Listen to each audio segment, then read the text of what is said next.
Like Australia, the coal and gas plants in the US are being forced to operate more flexible in response to an increase in renewable generation. The purpose of our visit was to learn from their experience and to help shape our strategic response. We attended a 3-day EPRI conference on flexible operations and also visited 4 different power stations. EPRI is an industry-funded research and investigation body who develops solutions for power generation and distribution problems, and they've really been focusing on some of the issues associated with low-load operation and flexible operation. There were 30 papers presented at the conference by power station operators, EPRI experts and third-party service providers.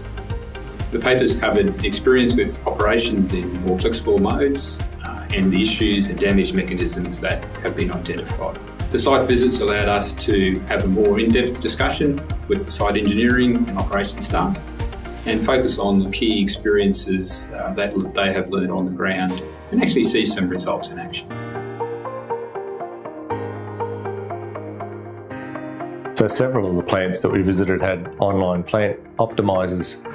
These are tools that sit on top of the control system. They take process conditions from the control system like steam pressures, temperatures, flows, environmental emissions. Then they adjust some of the control parameters like coal feeder speeds or airflows to improve the overall environmental performance, or maybe it's to improve temperature conditions so we don't do further damage to the plant. So Stanwell's going to continue to look at this sort of technology to see whether it's of benefit to our plant as part of our flexible operations program.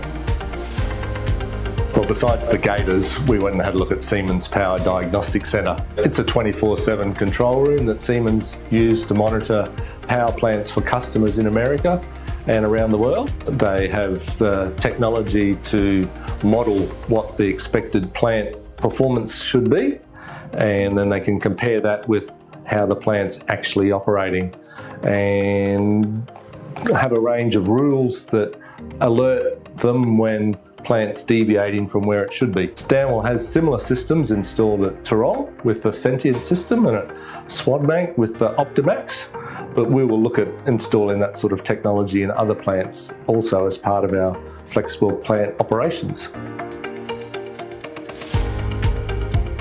The common themes from both the conference and the site visits was the importance of operator training and having good procedures. So all the sites had done extra training with their operators for low load operation and for unit starts.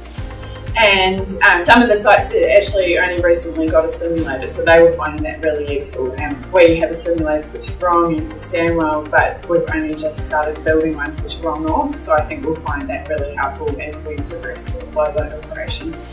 The other thing was it really reinforced to me the value of the process automation that we've done at Tarong and that we continue to do as we find opportunities.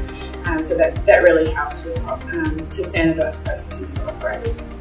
The trip has reaffirmed that our strategy and flexible plant program works in the right direction.